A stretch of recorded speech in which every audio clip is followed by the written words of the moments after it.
Bonjour à toutes et à tous et merci de votre fidélité. La foi peut naître dans le cœur de tout un chacun.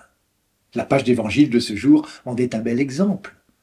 Nous sommes les témoins d'une reconnaissance de foi chez un païen, un occupant qui plus est. Oui, rien n'est impossible à Dieu.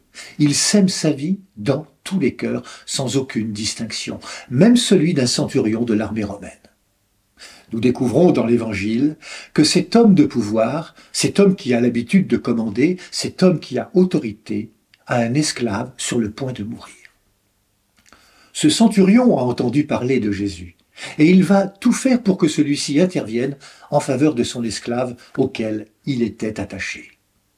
Son rang, sa situation d'occupant, fait qu'il envoie des notables juifs pour parler avec Jésus. Dans l'échange qu'ils ont avec Jésus, nous découvrons que ce centurion est un homme de cœur. Il aime notre nation. C'est lui qui nous a construit la synagogue. Nous avons aussi remarqué qu'il ne pensait pas qu'à lui, mais à son esclave. Ce centurion, qui, rappelons-le, est un homme d'autorité, reconnaît son impuissance devant la maladie de son esclave et ose se soumettre à Jésus. Comme s'il voyait en Jésus l'autorité par excellence, non pas celle du pouvoir, mais celle de l'amour qui peut transformer la vie jusqu'à guérir. L'Évangile se poursuit et nous découvrons que ce centurion envoie des amis pour dire au Seigneur de ne plus se déranger. Cette fois, c'est l'humilité de cet homme puissant qui nous est révélée. Ce centurion, qui dirige une armée, se présente désarmé devant Jésus. « Je ne suis pas digne que tu entres sous mon toit.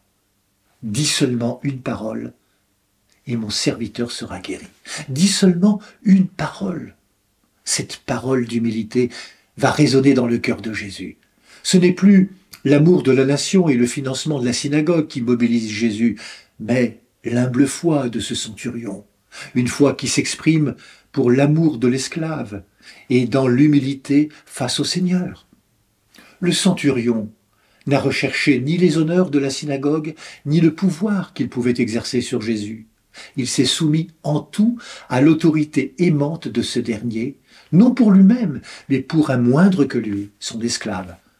Ce qui fait dire à Jésus, qui s'adresse cette fois à la foule, « Je vous le déclare, même en Israël, je n'ai pas trouvé une telle foi. » Sans que ce centurion et Jésus se soient rencontrés, la foi du soldat romain est reconnue par Jésus et a permis à Jésus de guérir son esclave. Oui, la foi peut naître dans le cœur de tout un chacun. Bonne journée à toutes et à tous. Prenez bien soin de vous et des autres.